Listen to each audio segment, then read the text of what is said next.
dans ce type de société que pour un homme noir qui, effectivement, a d'autres atouts, a d'autres attributs, et est moins jugé de manière aussi catégorique que les femmes noires.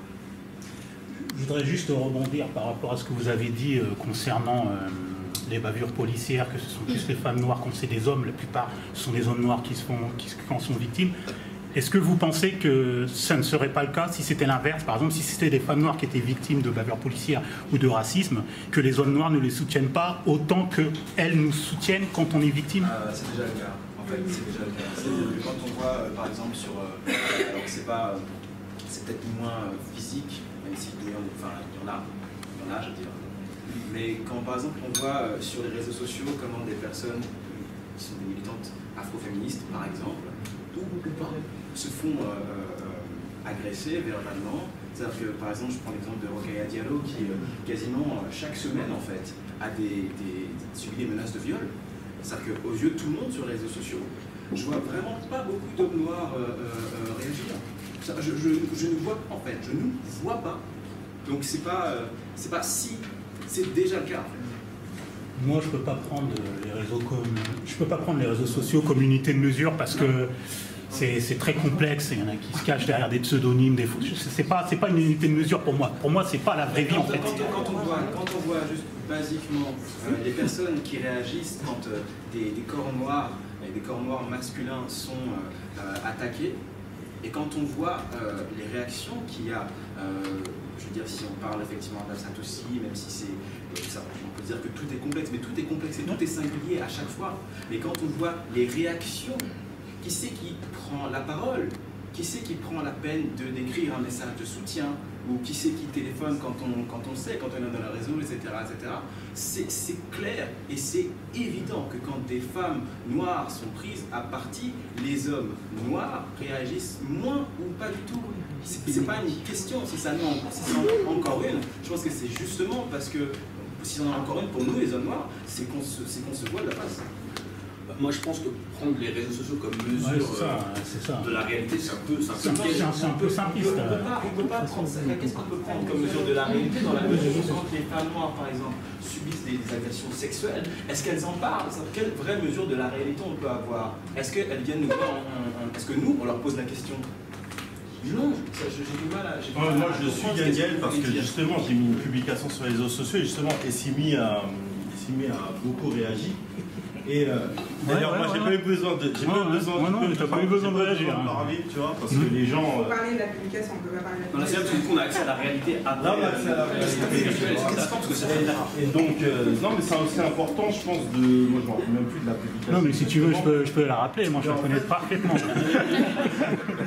fait, voilà, j'ai mis ça. Donc, c'était très simple. J'ai mis la plupart des hommes, particulièrement les hommes noirs, qui parlent des cheveux ou faux cheveux. Les femmes noires n'ont jamais pris part au combat lié aux inégalités que subissent celles-ci. Ce n'est que moquerie, jugement à l'emporte-pièce et constat débile saupoudré de discours panafricanistes mal maîtrisés. Dans une société hiérarchisée, il est de bon ton de rabaisser la femme noire. Cela permet de préserver ses privilèges, bien maigres privilèges en ce qui concerne l'homme noir. L'ignorance de ces hommes qui font mine de dénoncer des comportements ne fait que refléter le mépris qu'ils ont pour d'eux-mêmes. Que connaissent-ils des combats afroféministes? Savent-ils ce qu'est l'intersectionnalité? À part leur mère, quelles considérations ont-ils réellement pour les femmes noires?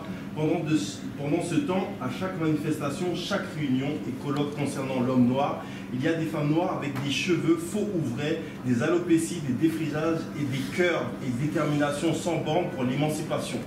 Et vous, messieurs, où êtes-vous avec vos têtes là?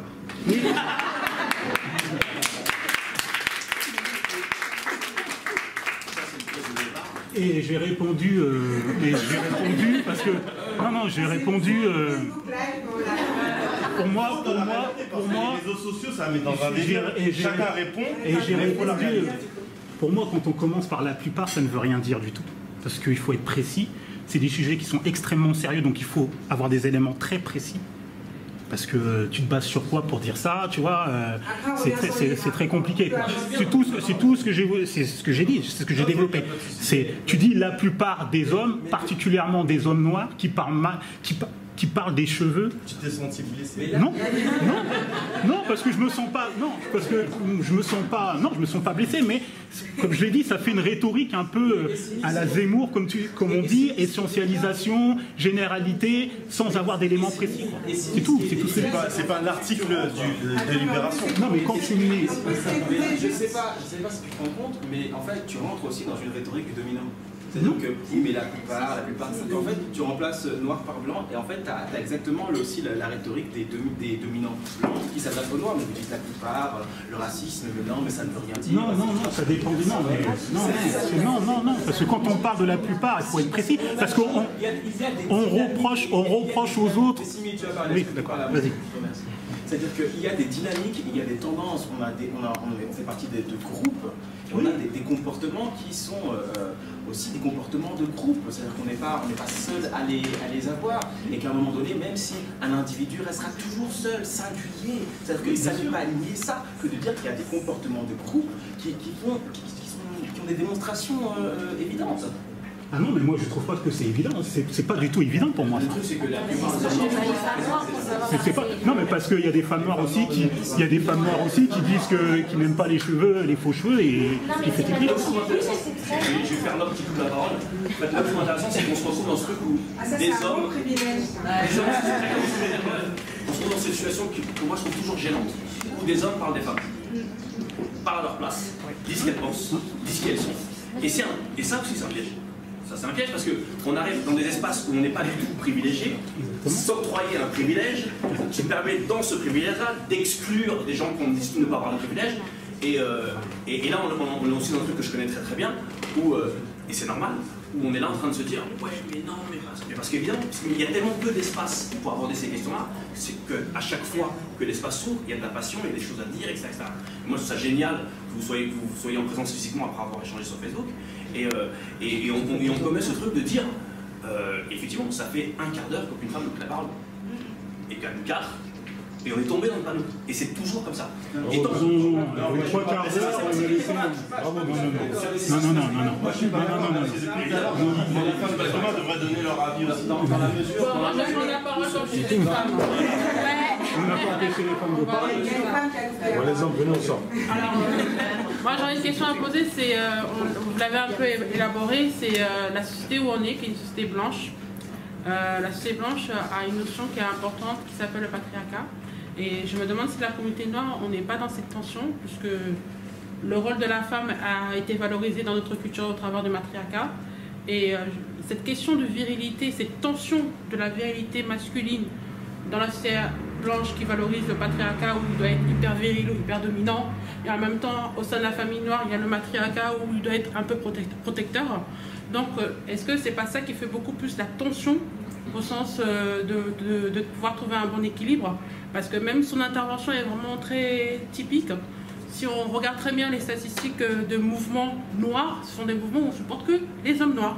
Il y a eu un mouvement dernièrement où on était en train de supporter une femme noire qui avait été victime de quelque chose, mais jusqu'à ce qu'il y ait des hommes noirs qui le disent clairement, mais non, vous les femmes noires, vous ne subissez pas, c'est nous qui sommes là, on meurt pour vous. D'accord. Donc en fait, il y a vraiment un occulte dans la pensée, dans la communauté noire, de la place, de la souffrance de la femme noire, parce que l'homme noir est virilisé, martyrisé, revirilisé, mais dans des contextes vraiment entre la bataille entre le patriarcat et le matriarcat.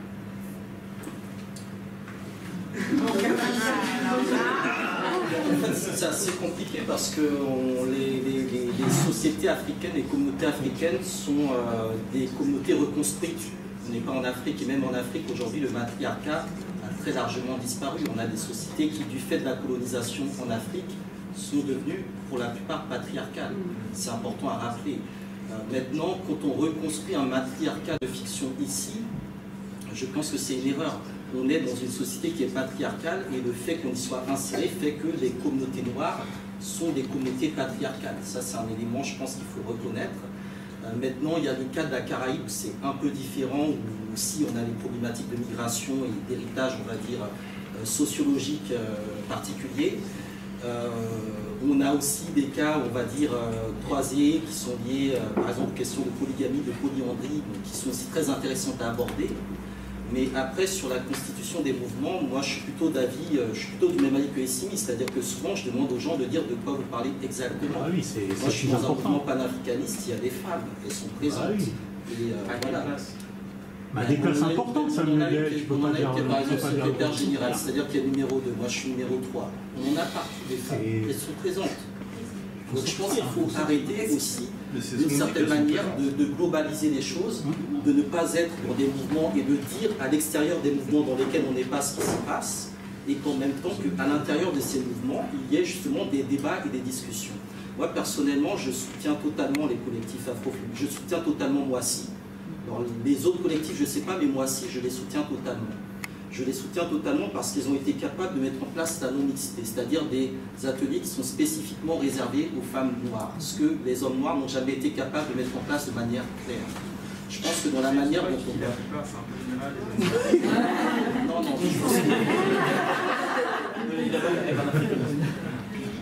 Bon,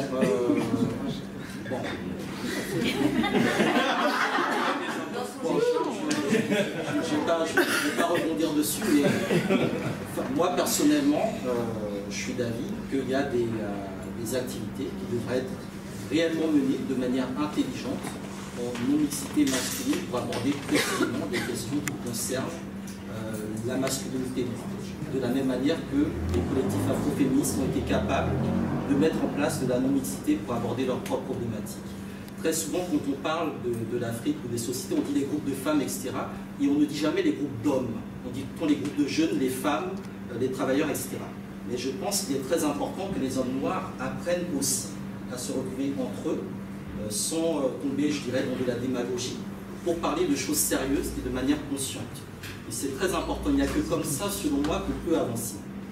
Et dans ces groupes-là, on a besoin qu'il y ait des mentors qui viennent de manière sérieuse pour faire justement de la transmission, pour faire, je dirais, ce lien transgénérationnel qui est précisément ce pourquoi on est dans cette situation-là aujourd'hui. C'est des éléments qui sont très importants, c'est-à-dire croiser, je dirais, les discussions, les échanges, j'en parle d'ailleurs dans mon texte, et faire en sorte qu'il y ait des plateformes qui permettent ensuite de mettre en commun ce qu'on a à se dire de manière étanche, c'est-à-dire effectivement en non-mixité, et qu'ensuite, à partir de là, on puisse, je dirais, construire des agendas qui soient respectueux des différences des uns et des autres. Voilà, il y a effectivement des femmes noires mais qui sont très heureuses avec leurs cheveux artificiels, d'autres qui sont très heureuses avec leurs cheveux crépus. Moi, j'estime qu'on n'a rien à imposer en termes de mode de vie, en termes de style. On doit être au contraire d'une certaine tolérance, et ce que je reproche effectivement dans une certaine masculinité, virilité noire, c'est le fait d'imposer des choses qu'on n'est pas soi-même capable de respecter. Donc ça, c'est des éléments, je pense, importants. Travailler vraiment les groupes de discussion d'hommes noirs sur des éléments concrets et sur, je dirais, de la formation. Moi, encore une fois, je le répète, je suis fatigué de voir qu'on parle de panafricanisme et que les gens qui n'en parlent ne viennent jamais dans une organisation panafricaine sérieuse. Et ça, c'est des éléments très importants. Tant qu'on est sur de l'à peu près, sur des réseaux sociaux, on ne maîtrisera jamais rien.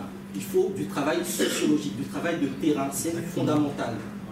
Moi, je pense aussi qu'il est important de dire que déjà chacun a le droit à la parole. Il n'y a pas une personne qui peut... Non, non, parce que voilà, je vois que c'est directement un peu visé. D'ailleurs, sur les réseaux sociaux... Non, c'est pas visé, il n'y a pas de souci. Et en fait, le truc, c'est quoi? C'est que déjà, chacun a le droit à sa parole, quel que soit son parcours, quel que soit... Parce que simplement, le fait d'être un être humain, et c'est là que je ressens un D, parce que par rapport au fait aussi de... 8D, en fait, il est sur une ligne. Il est en équilibre. Entre le fait d'être... de ne pas être un homme vrai et d'être un homme véritable. Et donc du coup on est en équilibre. Cet équilibre, il est fragile, il est toujours remis en question par rapport à ce qu'on fait, les choix qu'on fait, les gens qu'on rencontre et ce qu'on dit. On rencontre des potes, on a une discussion graveleuse, un peu trop graveleuse, et ben on va se retrouver plutôt du côté des vrais hommes. Il y a un moment où on peut se ressaisir et on va se retrouver du côté des hommes véritables. Donc je pense que c'est aussi important de dire ça, ce côté humble aussi qui disparaît, ce côté aussi courtois, parce que les réseaux sociaux occultent aussi souvent ce côté courtois, on peut avoir une discussion sérieuse, etc. Et moi j'aimerais revenir au livre. Parce que le livre, il est puissant. C'est grâce à toi qu'on est parti sur les réseaux sociaux du travail. Mais j'étais obligé.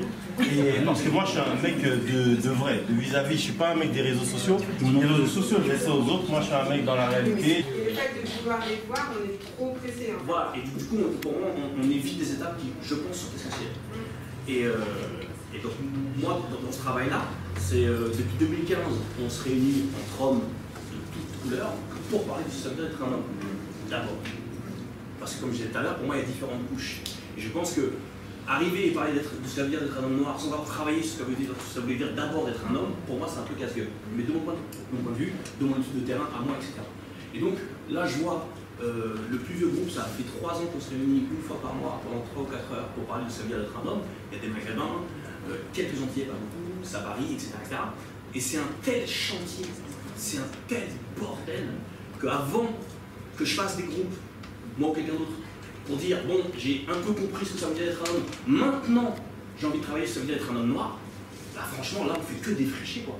C'est un travail qui est énorme. Et je pense que partir de la problématique homme noir sans dissocier le côté masculin du côté bas, pour moi ça n'aboutira pas. Pourquoi? Parce que moi du coup je constate que les masculinités maghrébines, les masculinités d'Europe de l'Est, etc., on a des points communs, mais c'est hallucinant. Et tant que tu ne crées pas les espaces pour être témoin de ce truc-là, tu n'y crois pas. Tellement ça a l'air insensé. Et des constructions de genre sont tellement puissantes, le sexisme est tellement ancré en nous, qu'il y a un endroit où tous les hommes font plein. Vraiment. Et une fois qu'on travaille là-dessus, eh ben, on est un peu secoué par cette réalité-là. Et moi, je pense que dans un second temps, si on veut faire des groupes qui travaillent sur la masculinité maghrébine, antillaise, africaine, et après plus spécifiquement, parce que l'Afrique c'est un grand continent, ne l'oublions pas, mais pour moi, ça peut venir dans un second temps, tellement en tant qu'homme, on a travaillé déjà sur ce que ça veut dire d'être un homme. Juste pour précision, il y a des travaux académiques, il y a des chercheurs qui travaillent qui nous étudient comme des rats de laboratoire sur ces questions-là. Nous les hommes ou les noirs? Les hommes, et ensuite les différentes. Voilà, il y a ce qu'on appelle la sociologie. Voilà, la sociologie, c'est qu'elle se déconnecte de l'intime. Et ça me pose problème, moi, dans mon travail. C'est que moi, ce qui m'intéresse justement, c'est le travail de l'intime. Un travail qui est hyper lié sur lequel il y a un travail. Je vais vous couper parce que de temps en temps, il y a une question qu'on n'a pas abordée, c'est le consentement. Le consentement de l'homme, de la femme. J'aimerais entendre les femmes aussi. Parce que maintenant, ils sont en minorité, bon, ils en ont beaucoup. Et c'est toi qui l'abordes le plus dès dans le texte. Est-ce qu'on peut lire un petit passage du texte? Est-ce que tu veux lire un petit passage? Combien poursuivent le but de devenir des hommes véritables? Le modèle dominant, celui qui est vendu comme étant le plus compétitif, c'est celui du vrai homme. Cet homme-là, en plus de ne pas questionner son propre consentement, ne questionne pas réellement ou pas du tout celui des femmes qu'il côtoie. C'est un double problème. Et le premier nourrit le second. On ne peut appliquer sur autrui ce qu'on ne parvient même pas à identifier pour soi-même. De fait, les vrais hommes sont des violeurs en puissance. Celui qui ne questionne pas le consentement de sa partenaire est un violeur en puissance. Je squeeze. L'invraisemblable quantité de vrais hommes dans le monde constitue le seul groupe humain suffisamment important en nombre qui permette d'expliquer les chiffres effarants de tentatives de viol chaque année. En France, on compte plus de 150 000 tentatives de viol par an.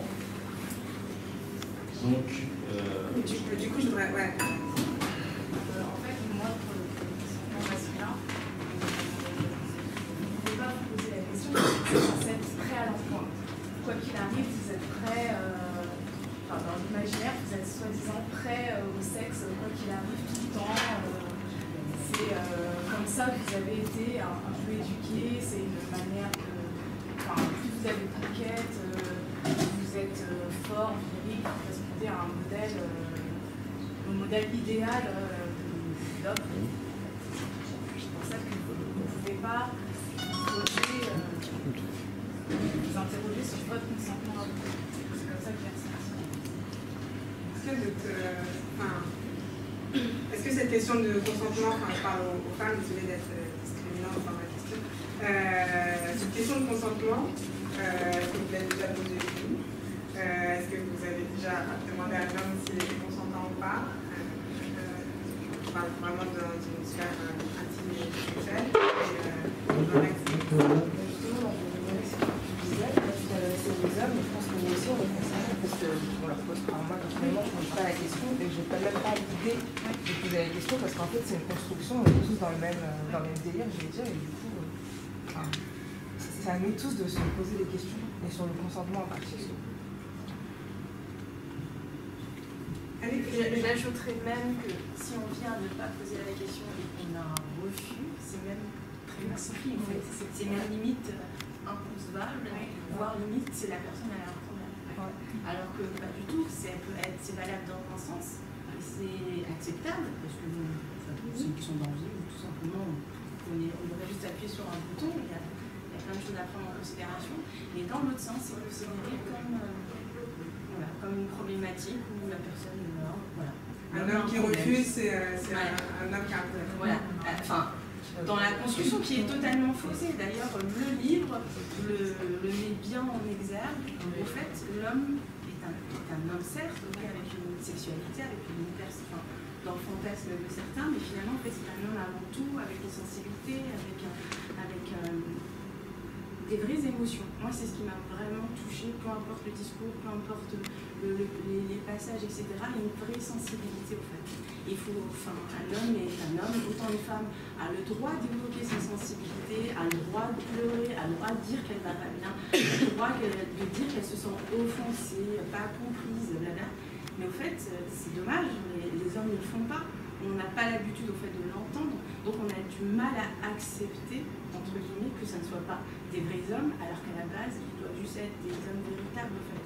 Je reprends vraiment ce terme que tu as abordé à plusieurs reprises, mais pour moi, entre guillemets, le livre, en fait, je ne vais pas dire que se résume à ça, mais c'est à partir du moment où l'homme prend conscience de sa vraie valeur, de sa vraie place en tant qu'homme, avec sa sensibilité, avec son côté un peu féminin, etc., et puis qu'il puisse en parler, qu'il puisse exprimer en fait, vraiment en fait, ses peurs, etc., et bien en fait, il arrivera à être plus fort pour affronter ces problématiques dans la société dans laquelle on vit, quoi. Je pense, après ça ne se résume pas que à ça, mais en partie, pour rejoindre un peu ça. C'est peut-être juste, on parlait juste de sexe et de consentement, etc., mais tout est lié en fait.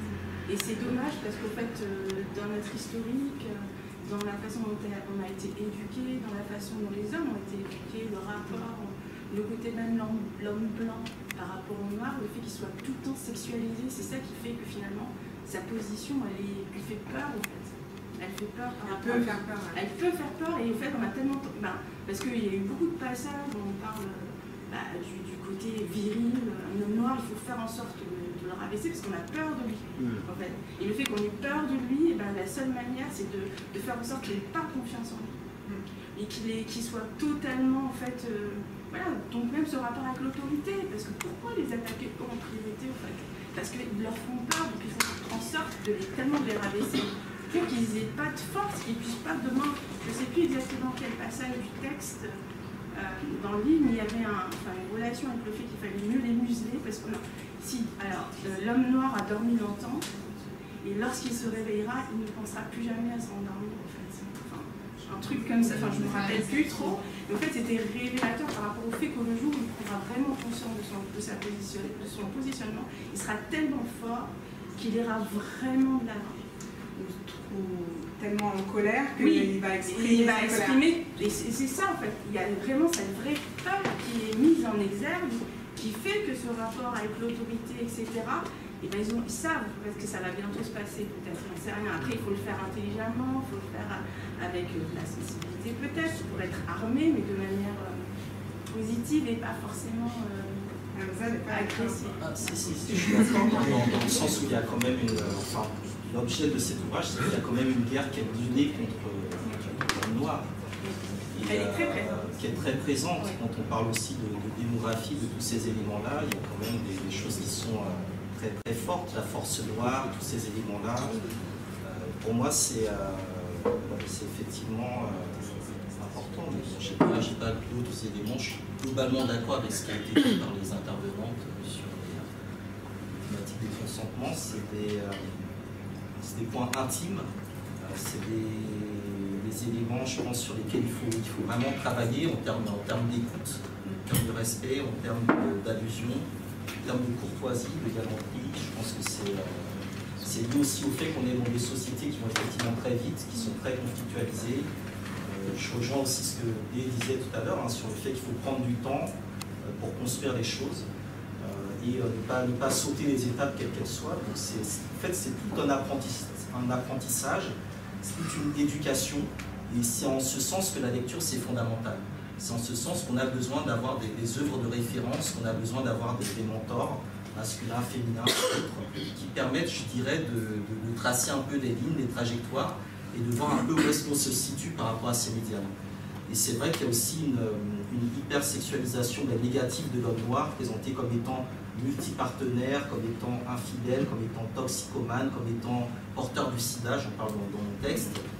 Et ça aussi, c'est des stéréotypes, c'est des menaces qui sont construites et qui sont aussi renforcées, là encore, par des travaux épidémiologiques, sociologiques, alors qu'on sait globalement que, par exemple, la reconnaissance du taux de VIH n'est pas le même en métropole que, par exemple, dans la Caraïbe. On est plus facilement reconnu comme porteur du virus là-bas qu'ici. Donc on voit bien aussi comment on construit ces menaces-là à travers toute la biopolitique. Donc c'est les références à Foucault qui sont pour moi très intéressantes à travailler sur l'incarcération du corps noir, la manière dont on veut le contenir, cette image du temps des colonies où on a un grand géant noir qui est couché, qui est attaché, et on a des petits hommes blancs tout autour, un peu comme des Gulliver et Lille, qui sont là en train de dire il ne faut surtout pas qu'il se réveille, attention, il va se réveiller.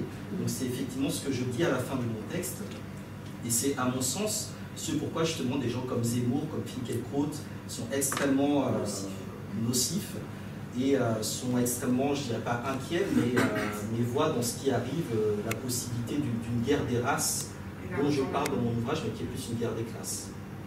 Moi j'aurais une question.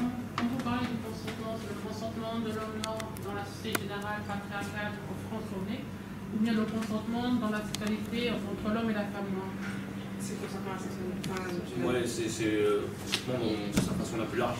Pas d'homme noir, pas de femme noire, c'est homme-femme. Parce que moi j'interroge sur ça. Parce que je constate que, comme je disais tout à l'heure, cette question n'est pas mieux traitée par les blancs que par les noirs. Pas du tout. Donc vous ne pensez pas qu'il y ait une dynamique spécifique entre l'homme et la femme noire dans le consentement? Je pense qu'il y a une dynamique spécifique entre l'homme et la femme dans le consentement. En général, pas la femme noire dans le spécialité. Il y a une autre spécificité, bien sûr. Mais je pense que la spécificité qui, moi, m'intéresse, c'est entre l'homme et la femme, parce que je trouve que les constructions sont très très puissantes des deux côtés. Et que... Parce que moi, en tant que femme noire, je ne vais pas avoir une relation hyper... je ne vais pas essayer d'aller dans un consentement violent sur l'homme noir, ou plutôt dans la relation entre les hommes noirs et les femmes noires, c'est plutôt l'inverse, au sens que le consentement est plus demandé à la femme qu'à l'homme, alors que pour les autres races non noires, ils vont aller plus rapidement vers l'homme noir, même sans leur consentement ou autre. Moi, je ne trouve pas que c'est le même type de dynamique. Je ne vais pas étaler mon expérience là, mais je trouve que c'est un peu plus compliqué. Non, je trouve que c'est pas aussi... Je trouve que c'est pas aussi bien séparé que ce que vous décrivez. Après, c'est aussi la spécificité de ce travail-là. Chacun parle de son endroit. Mais moi, justement, puisque j'ai recueilli pas mal de témoignages sur ces questions-là, il n'y a pas un problème plus prégnant chez l'homme noir que chez l'homme maghrébin sur ces questions-là. Je pense qu'il y a un regard sur ces questions-là qui est tellement invisibilisé que tout le monde profite de cette zone de flou. Une maghrébine qui est en train d'avoir une relation avec un maghrébin, le consentement ne sera pas la même chose que des noirs entre eux dans le consentement. Non, mais le consentement sera une question centrale. Et le consentement sera traité ou pas traité de la même manière entre ces deux personnes-là qu'entre deux autres personnes. Je pense que là, on a entendu des femmes noires, parce qu'elles sont majoritaires ici aujourd'hui, dire qu'elles n'ont jamais très peu pensé à questionner le consentement d'un homme. Alors on ne sait pas si elle parlait d'homme noir ou pas pour le coup, et ça je trouve ça aussi intéressant. Et si on avait des femmes maghrébines, elles diraient certainement la même chose, parce que on a constaté que le consentement de l'homme, en général, n'est pas questionné. Effectivement, l'homme noir aussi, mais effectivement, le maghrébin, effectivement, l'asiatique, etc., etc. Laurie, je sais que c'est terminé, mais... Non, mais justement, tu vas te taire. Non, mais parce qu'il faut qu'il a fait un parallèle avec les hommes et les keufs, en fait. Et c'est tellement On est dans un restaurant, ils ont un service à 19h, donc je vous laisse... Vous invite à manger? C'est génial. Il est 18h10, il faudrait non mais qu'on peut rester au resto, mais il faut qu'ils fassent leur mise en place à partir de 18h30, donc la session n'est pas terminée en tant que telle, mais vous pouvez continuer à parler en France. Vous avez plusieurs choses à faire avant de partir. Il y a un livre d'or voilà, à la fin, vous pouvez nous mettre un petit mot sur vos impressions. Si je veux bien que les gens qui veulent bien se faire filmer donnent leur impression sur la session du jour avec le monsieur qui a une caméra juste derrière. La prochaine session, c'est une session une session enfant, autour d'un livre qui s'appelle Comme 1 million de papillons noirs, qui est exposé là-bas. Je crois que j'ai à peu près tout dit. Si vous avez d'autres questions, il ne faut pas hésiter à me poser des questions. Il y a Karine aussi avec son chapeau qui peut y répondre. La session n'est pas complètement terminée, vous pouvez continuer à parler, mais ça sera beaucoup moins académique. Je vous remercie. Merci à vous tous.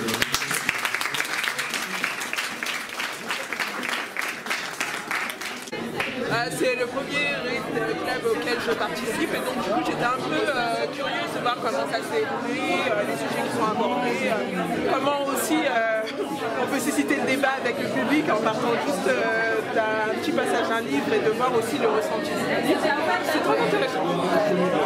Je reviendrai à l'occasion. Merci. Mademoiselle, puis-je prendre vos impressions? Est-ce possible? C'était également. C'est déjà fait. Voilà, c'est déjà fait, voilà, c'est ça.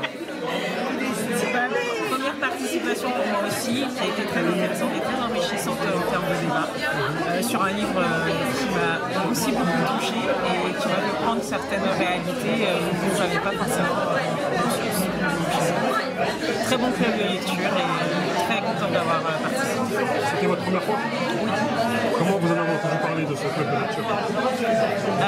Par une copine en fait qui était déjà inscrite sur Facebook et du coup elle m'a envoyé le lien et je me suis inscrite. Donc j'ai découvert et je me suis dit je vais commencer ma première participation là.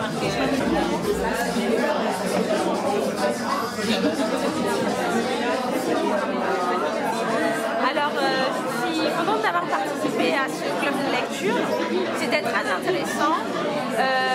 Seulement pour la prochaine fois, je souhaiterais que le livre soit vraiment au centre des débats, au centre des préoccupations et que l'on n'oublie pas que lire c'est avant tout un plaisir, un voyage, avant d'être forcément que de la conscientisation, que du conscientisme, etc.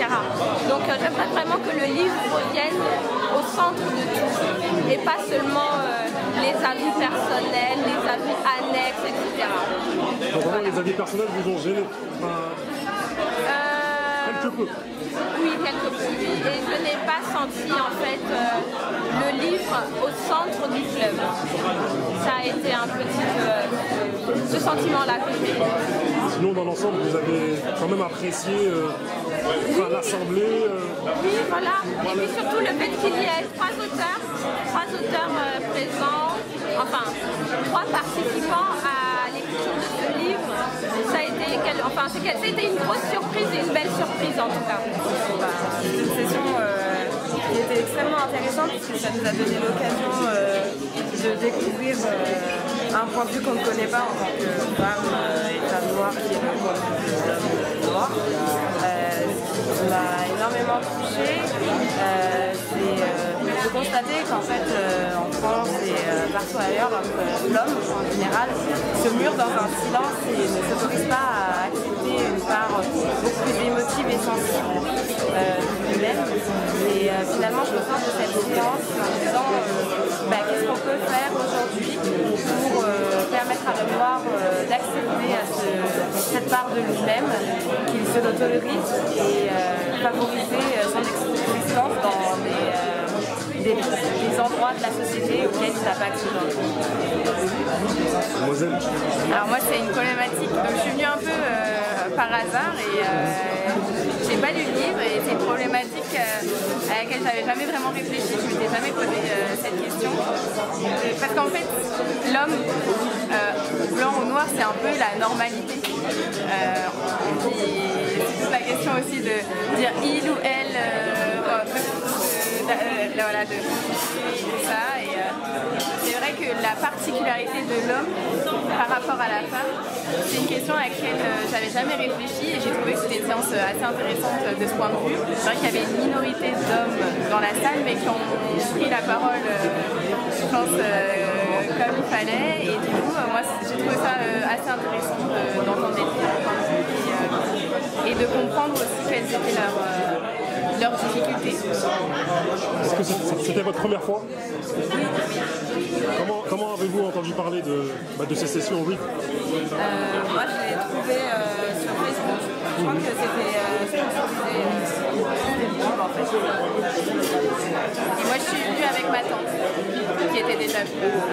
Bah moi, les espaces où les gens sont amenés à discuter entre eux, je suis toujours pour, quoi. Donc ça s'est plutôt bien passé. Et je suis très content d'avoir pu parler de cet ouvrage qui est pour moi hyper important, d'avoir pu échanger avec les gens qui étaient là. C'est toujours bien de se voir en vrai et d'échanger sur des questions aussi primordiales. Voilà pour moi. Moi, une phrase que j'ai retenue dans ce que tu as dit tout à l'heure, c'est les mots m'ont sauvé la vie. Et moi-même qui écris pas mal à mes heures perdues, et j'ai ce même ressenti à un moment donné, lorsqu'on a vraiment des gros problèmes, écrire permet vraiment d'extérioriser. Complètement, ouais. Et je pense que les gens ont été sensibles au fait que tu parles au fait que tu parles de ton débordement émotionnel face à l'émotion des mots, quoi, à la charge émotive que les mots font avoir, quoi. Oui, après moi je l'ai expliqué de manière très personnelle, mais effectivement il y a un endroit où j'ai l'impression qu'on dit pas assez que les mots réparent. Voilà. Quand on va pas bien, on se confie à un pote ou à une pote. Quand on va encore un peu moins bien, certains vont voir des psys. Voilà, et c'est hyper important de pouvoir parler, de se décharger, et donc les mots. Même quand les gens font la guerre, ils signent des traités de paix, traités avec des mots dedans, et je trouve que effectivement pour moi c'était important de ramener le contexte où on peut avoir tendance aussi à dire c'est pas grand chose, ce ne sont que des mots, etc. Et par exemple en tant que victime de racisme, on peut pas dire que les mots c'est pas important, quoi. On sait que bamboula ça veut dire bamboula, pas autre chose. On sait que quand quelqu'un dit le mot nègre, selon qui il est, selon d'où il parle, ça aura une certaine incidence sur comment on sent vis-à-vis de cette personne. Donc tout ça, pour moi c'était important de dire que voilà, les mots sont en même temps nos amis, en même temps peuvent être nos ennemis, qu'il y a un truc comme ça qu'il ne faut pas perdre de vue à mon avis en tout cas. Je trouve que les échanges au club sont toujours extrêmement enrichissants et divers, ce qu'on n'a pas l'occasion d'entendre partout. Je dirais le seul regret, c'est qu'on ne soit pas encore plus nombreux pour échanger sur les sujets qui sont des sujets trop peu abordés. Voilà. Tu ne trouves pas qu'aujourd'hui, ça a été particulièrement sans langue de bois? Absolument. Le point que je pourrais peut-être relever, c'est que nombreux sont les hommes qui se sont exprimés. Les femmes ont peut-être un peu moins parfois la place dans le débat, ou peut-être parfois l'envie de s'exprimer, ou parfois j'ai envie de dire le courage de s'exprimer, et c'est parfois ce qu'on peut relever dans ce type de débat. Mais je pense qu'aujourd'hui tout le monde avait des choses très intéressantes à dire. Merci. Toi qui étais là depuis le début, dis-nous un peu ton ressenti sur cette session.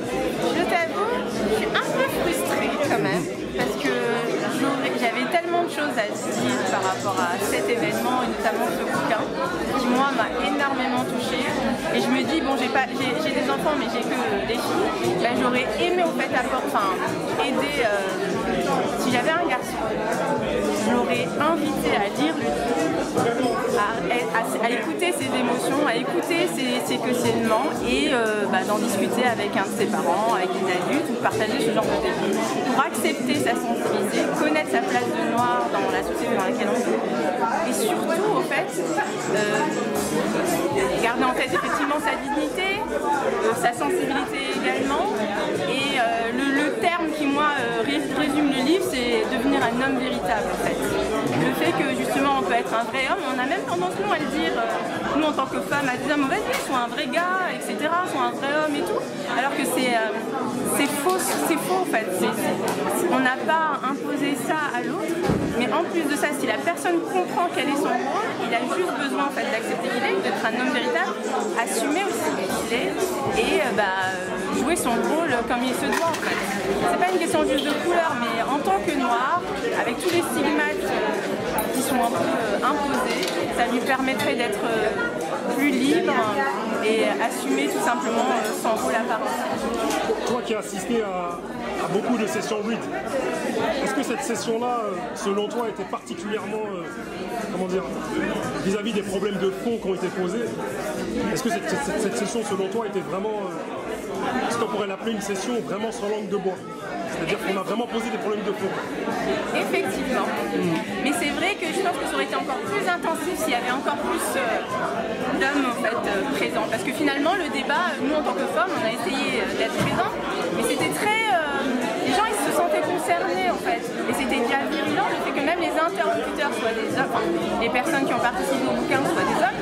Les gens qui ont construit le débat étaient surtout des hommes. Et c'est parce qu'ils étaient très très touchés et il y avait quand même une certaine tension. Déjà l'introduction même avec l'homme blanc qui était présent, qui disait lui-même est-ce qu'il avait vraiment sa place dans ce débat. Le fait qu'il s'est posé cette question, le fait qu'il soit quand même venu, le fait qu'il le partage aussi également et que les autres en fait soient aussi conscients de ça, je pense que si on était dans une scène publique beaucoup plus grande, avec beaucoup plus de sens, avec plus de longueur, parce que malheureusement c'était un peu court, je pense que vraiment le débat il aurait été encore plus virulent. Déjà il était un petit peu intense, mais il aurait été encore plus intense avec un champ différent. Voilà. Mais il était très bien.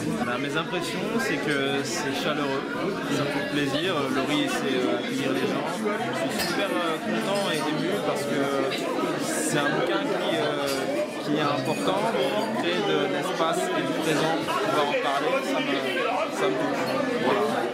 Les gens étaient là, ils étaient bienveillants et puis ils sont encore là, donc ça veut dire que ça a provoqué quelque chose, qu'ils ont envie d'en parler, donc je pense qu'on a réussi.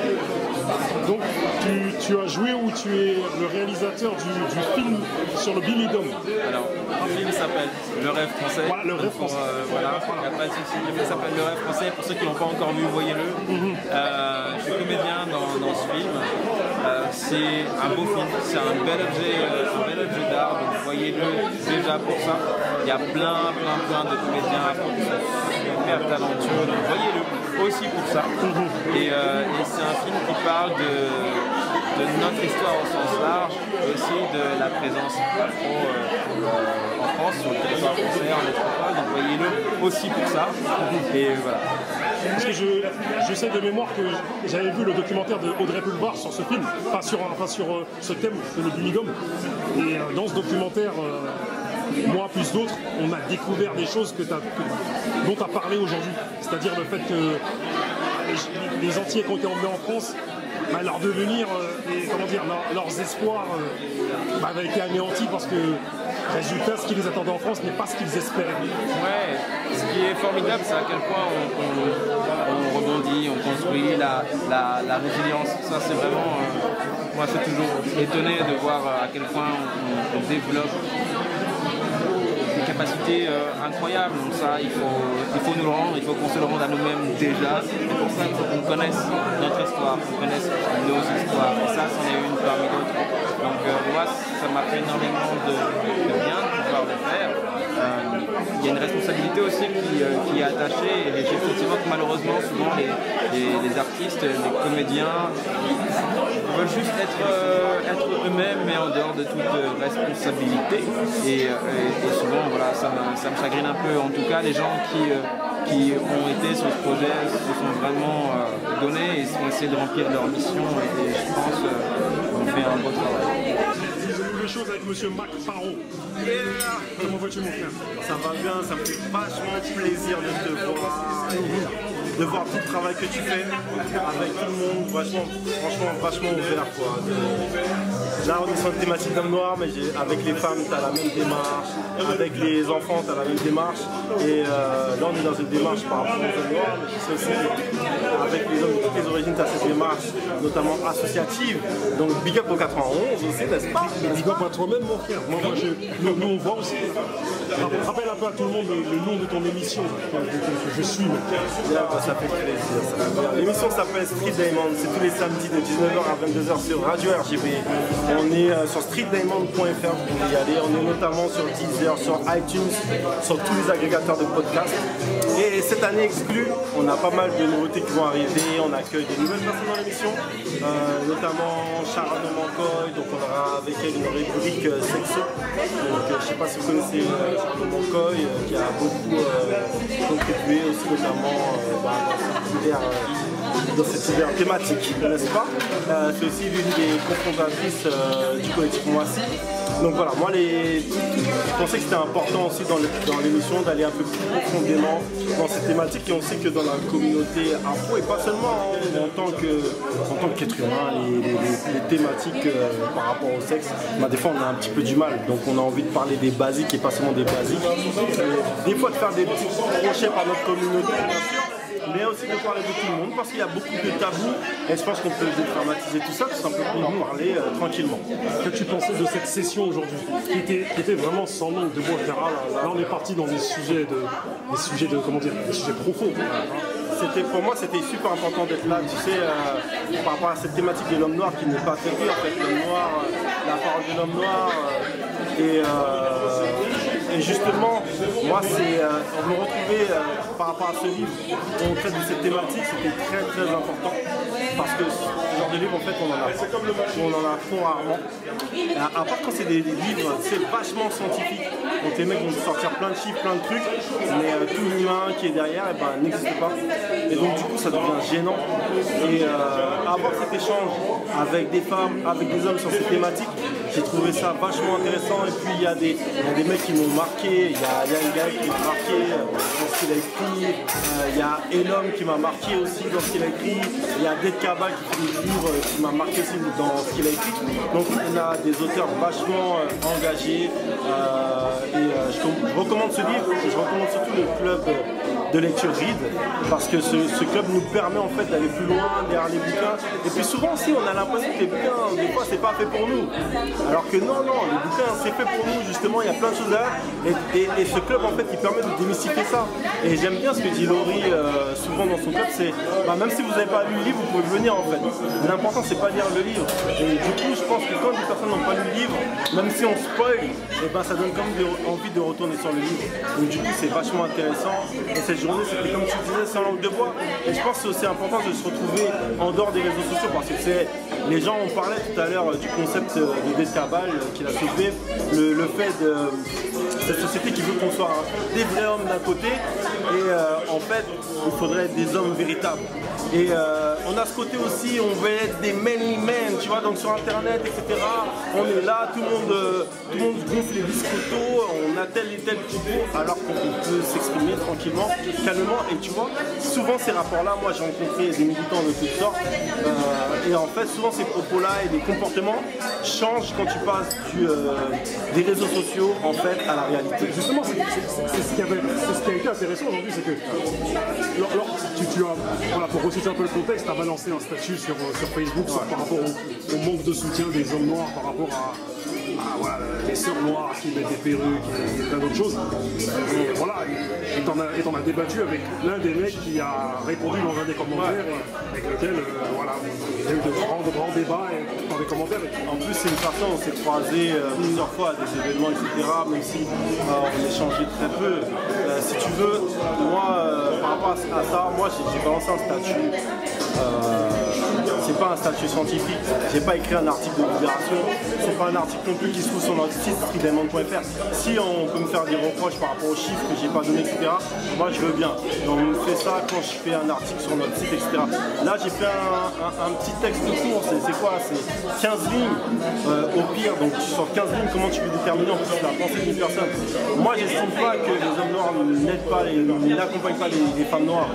Moi j'estime juste qu'il en faudrait plus, et que en fait, surtout ce que j'estime, c'est que les femmes noires, elles sont toujours là. C'est surtout ça que j'estime. Elles sont toujours là. Tu peux le voir dans bien des mouvements, dans bien des trucs et tout. Et donc, du coup, pour moi, c'était ça que je voulais souligner. Mais surtout, moi, c'est par rapport au fait que, en fait, il y a un peu cette hypocrisie. On est là tout le temps en train de parler des cheveux des femmes, quoi. Déjà, laisse les femmes parler elles-mêmes de leurs cheveux, quoi. Tu vois ce que je veux dire? les cheveux des femmes concernent les femmes. Et ensuite, le truc, c'est qu'on a une hypocrisie. Moi, j'ai des tantes, j'ai ma mère, etc., qui ont fait des défrisages, qui passaient leur dimanche à faire des mèches, qui mettaient des perruques, etc. Tu vois ce que je veux dire? Et en fait, on a cette hypocrisie, en fait, de venir, on monte sur nos grands cheveux. Oui, les femmes qui sont comme ça, je dis pas que c'est pas important, ça a de l'importance, mais laissez les gens faire leur cheminement. Et puis, moi, je rappelle qu'il y a plein de grands mouvements où les femmes n'ont pas forcément des vrais cheveux, etc. et qu'elles sont les leaders de ces grands mouvements. Tu vois ce que je veux dire?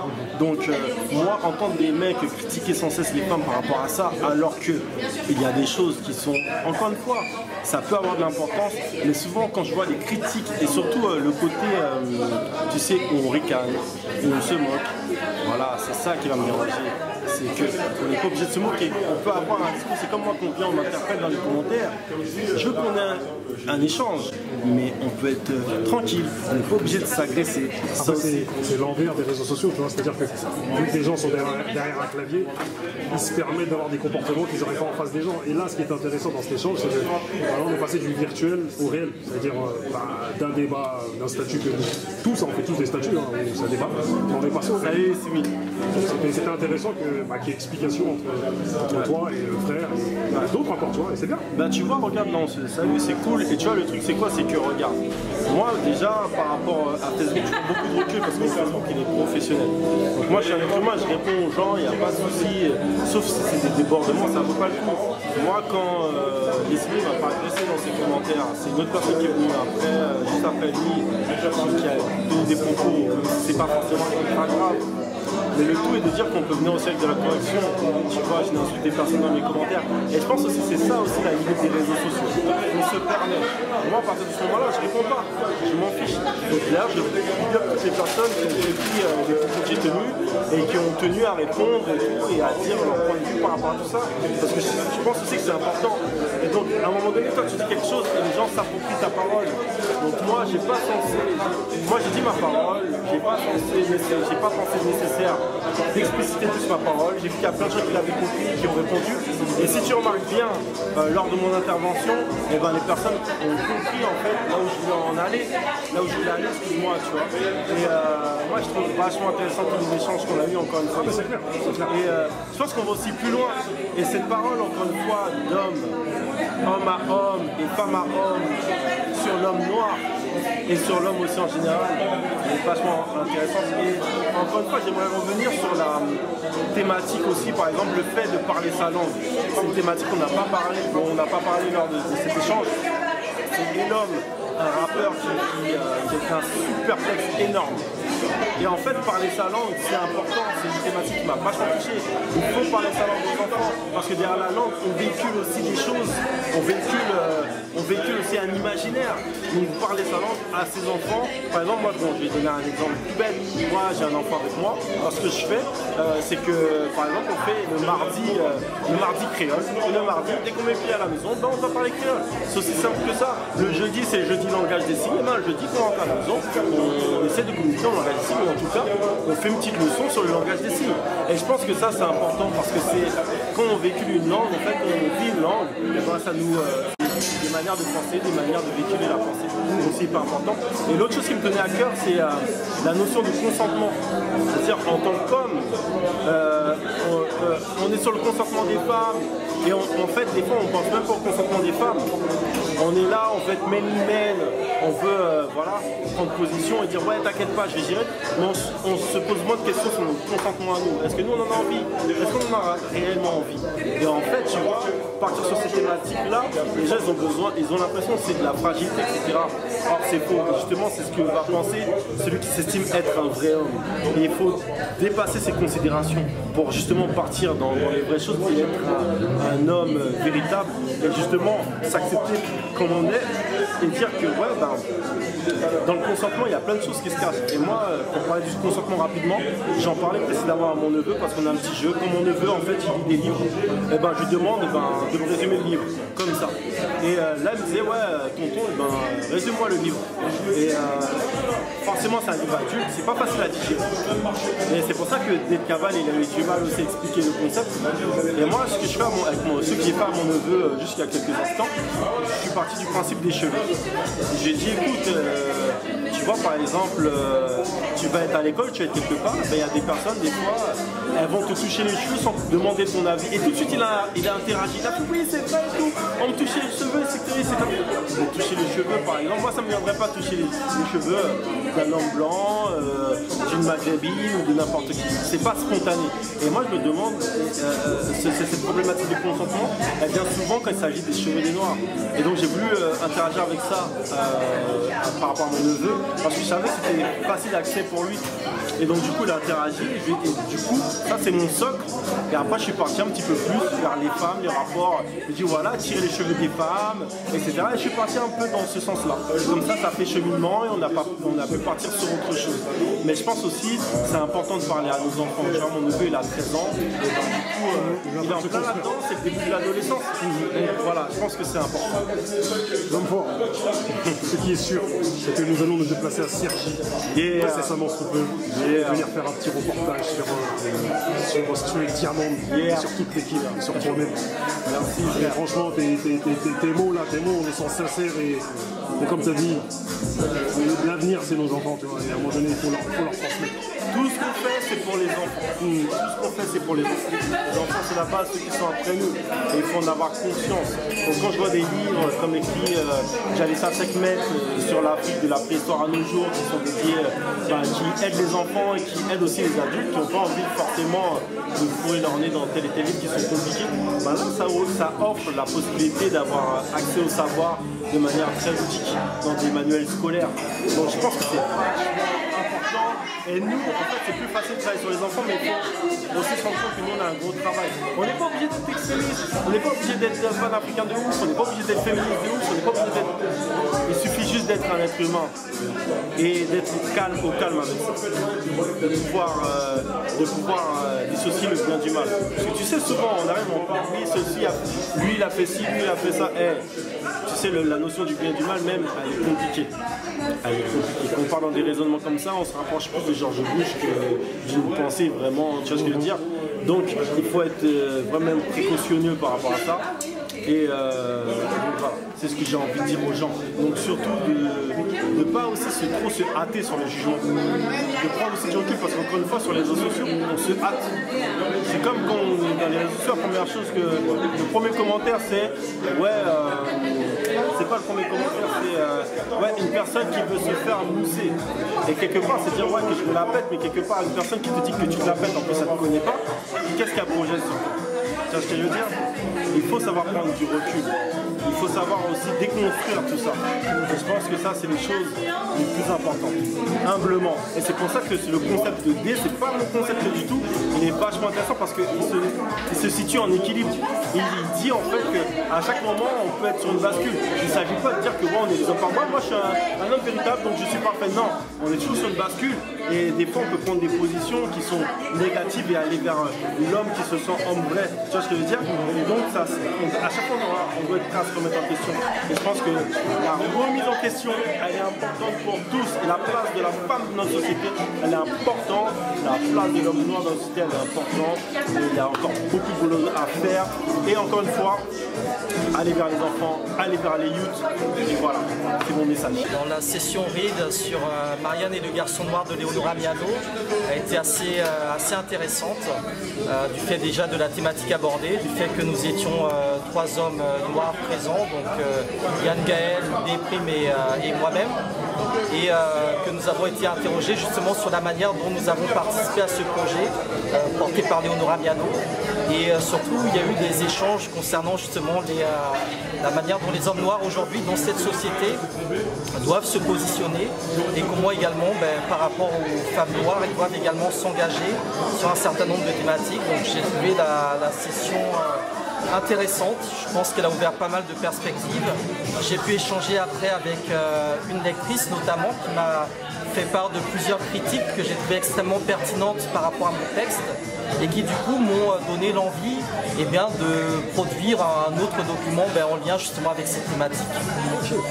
Et c'est vrai que les échanges ont été très vifs. Et vous, dans ce genre d'assemblée, est-ce que vous avez déjà assisté à ce genre d'échanges vifs, surtout sur ce thème de fond, qui est la masculinité, et notamment celle des hommes noirs?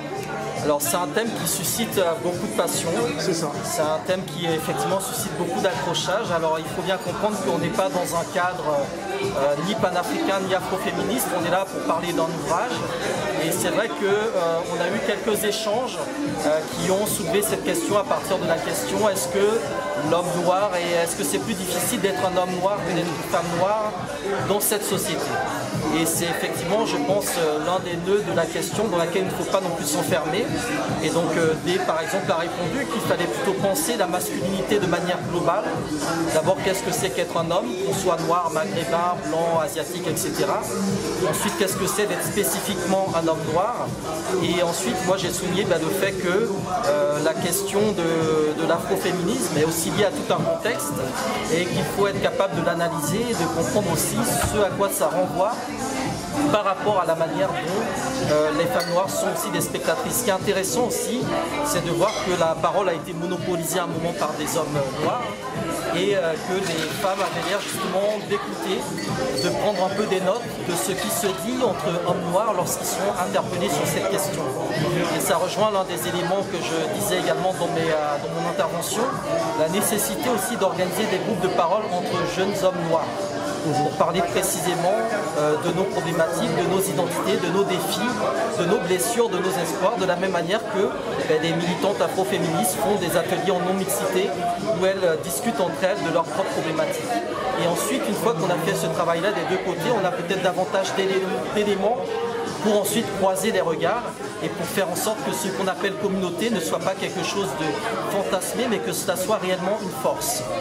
C'est vrai que l'auditoire était très féminin et que une des remarques qui a été, quelque chose qui a été relevé tout à l'heure, c'était le fait que, même vous en avez aussi parlé tout à l'heure, c'est que très peu d'assemblées d'hommes noirs arrivent à traiter de ce genre de thème avec un auditoire d'hommes aussi, d'hommes noirs.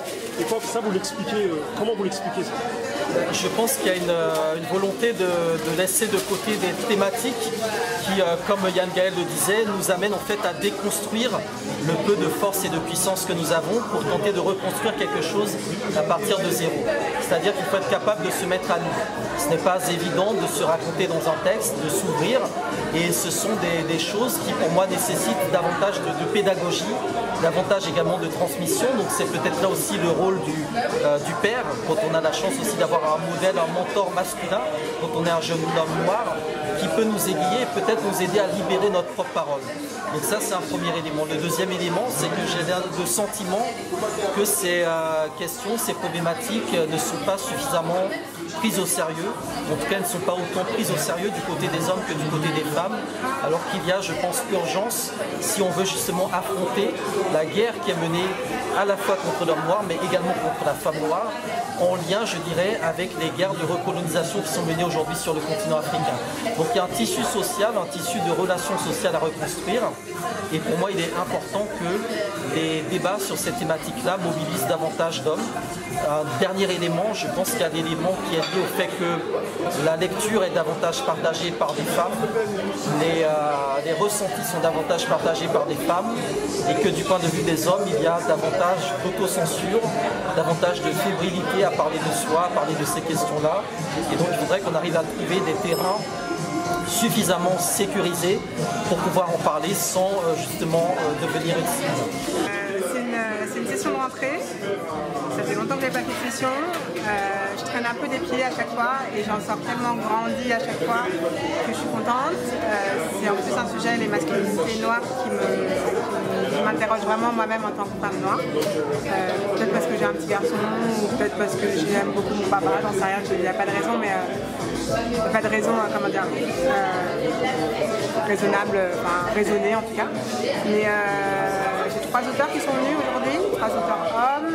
J'ai déjà gens qui ont intervenu, c'était riche, c'était intéressant. J'espère que ça donnera envie aux gens de revenir encore une fois. Voilà. Les échanges ont-ils été toujours aussi vifs? Parce que là, c'est vrai que c'est un sujet toujours la masculinité. Alors ça dépend toujours des sessions. Ça dépend des personnalités présentes. Aucune session se ressemble, c'est ce qui est fort dans le rythme, ça dépend vraiment des sessions. Donc ça peut être vif, ça peut être doux, ça peut être brouilleux, tout le monde se met à parler, mais c'est toujours aussi riche. Je te remercie. Merci.